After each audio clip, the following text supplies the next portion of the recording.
Gracias. Muchas gracias, Francisco. Tenemos unos par de minutos para hacerle una pregunta a cada uno de nuestros expositores.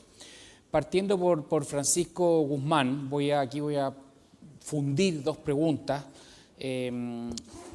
Una que hace Alejandro Ferreiro respecto a, Francisco, la necesidad de contar con valores cuota diarios cuando los activos subyacentes en la inversión en alternativos no necesariamente se valorizan diariamente. ¿Cómo evitar arbitraje? Y esta pregunta la voy a fundir con otra, que es ¿cómo se gestionan los límites de inversión cuando existe migración entre los multifondos? ¿Y cómo creen ustedes que van a resolver el problema de los necesarios colchones para permitir que, o sea, no para permitir, sino que para reconocer esta realidad de que hay migración entre fondos? Entonces, las dos preguntas tienen que ver con esta naturaleza, entre comillas, y líquida y de valoración no frecuente o diaria de los activos alternativos. ¿Cómo, a tu juicio, se resuelven esos desafíos? Bueno, es uno de los desafíos más grandes que tenemos. Uno es lograr mejorar las rentabilidades, pero lo otro va a ser enfrentar periodos en donde haya alta volatilidad, traspaso entre multifondos, que es una realidad del sistema de pensiones chileno, y en todo lo que fue el camino hacia poder tener esta nueva política de activos alternativos. Tuvimos muchas discusiones técnicas con el CTI y con otros organismos respecto a cómo íbamos a enfrentar ese escenario, qué tipo de simulaciones teníamos que hacer. Hicimos varias. Entonces, lo que yo diría en términos generales es que el Fondo A no va a poder tomar el total del límite, porque el que naturalmente va a estar más expuesto a salidas de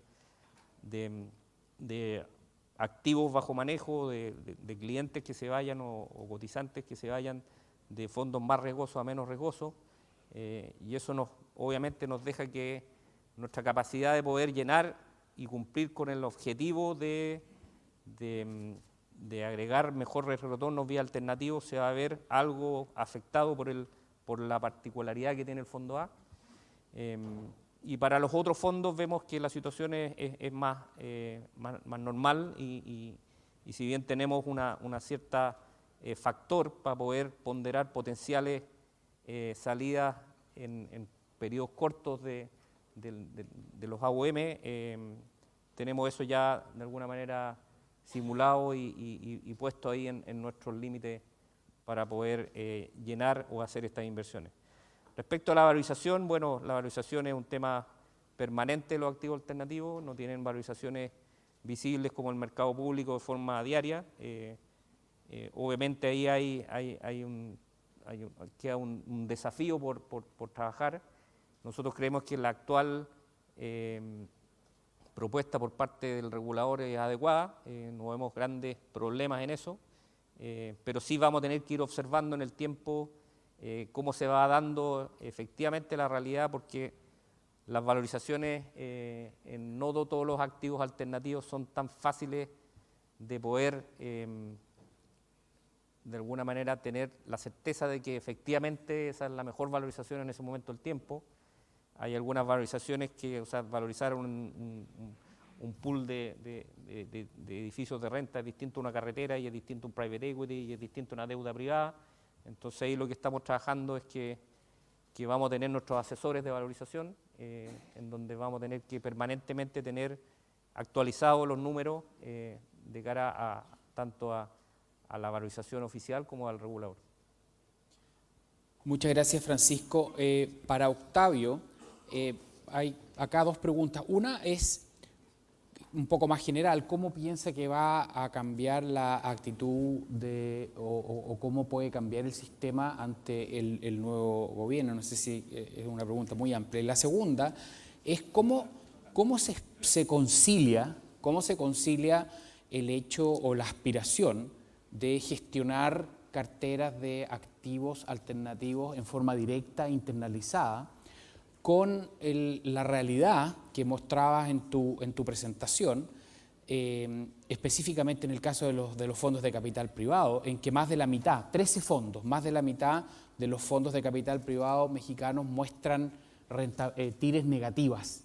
Entonces, si los especialistas no han logrado rentabilidades adecuadas, ¿cómo se concilia eso con la aspiración de internalizar el manejo de este tipo de inversiones? Justamente yo creo que donde no haya aspiración de internalizar el manejo es en private equity. Ahí se requiere de un gran expertise y conocimiento de las empresas y sobre todo meterse a reorganizar las empresas, que claramente no es labor de un fondo de pensiones y difícilmente un fondo de pensiones en el mundo lo hace. Sin embargo, en la parte de infraestructura, ¿no? Y bienes raíces, sí lo que vemos es que, por ejemplo, en Canadá, ahí está el ejemplo de la Caja de Quebec, ha creado equipos enormes para gestionar esto internamente, porque son activos más plain vanilla, ¿no? Sí hay que hacer las diferencias entre los alternativos que pudieras generar economías y en los que deberías pagar por el expertise. Y respecto a la primera pregunta de qué cambios se contemplan, sí es una pregunta muy amplia. Nosotros hemos estado en contacto con la nueva administración y básicamente ellos sí tienen la expectativa de que los fondos de pensiones puedan servir como un ancla de la inversión y crecimiento en infraestructura en México. Va muy relacionado con las mismas necesidades de rentabilidad que tienen los fondos de pensiones. No se vislumbra un cambio de estos de timón regresivos hacia un sistema de reparto. Nadie ha hablado de eso, ¿no? La verdad es que no está sobre la mesa ni eso, ni la famosa historia del sistema sueco. Nada de eso está en la mesa. Sí se está pensando en incrementar fuertemente las inversiones en infraestructura, sobre todo de los fondos de pensiones, pero como lo mostramos, es algo que ya se viene haciendo y que la misma rentabilidad de los fondos demanda, ¿no? Gracias, Octavio. Para Fernando, acá también voy a fusionar dos preguntas. ¿Cuál estimas tú que va a ser el impacto de la entrada de los fondos de pensiones en el sector inmobiliario? ¿Hay oportunidades de compresión en los premios por riesgo inmobiliario o hay un olorcillo a burbuja?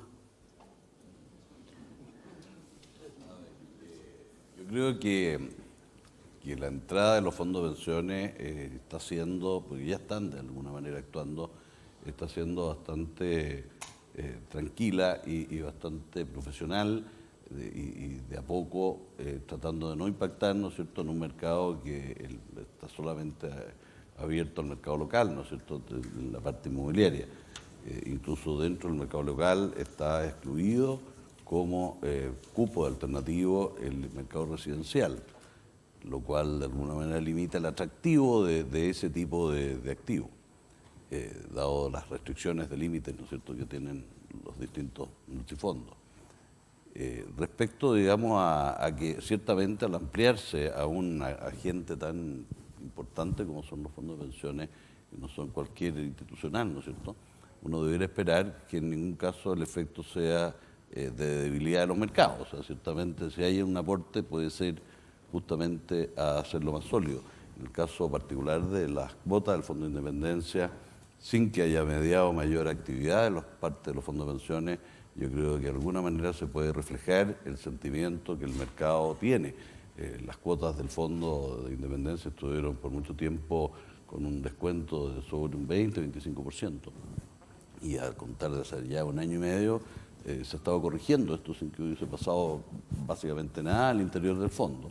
Y sin que ninguno de los principales dueños del fondo, el 60% del fondo, estaba tradicionalmente el poder de los fondos de pensiones, hiciera nada muy importante al respecto. No han habido grandes intervenciones de compra y algunos fondos han estado vendiendo, lo cual ha incrementado la liquidez de la cuota, lo cual es bueno, pero por otro lado ciertamente se ha visto una corrección de sobre un 50% en el valor. Bueno, la verdad que habría que descomponerlo en la parte de dividendo con la parte de incremento de precio a fines del año pasado, y este año ya vamos sobre el 20%. O sea, hay ciertamente una expectativa y que se puede estar reflejando indirectamente en eso.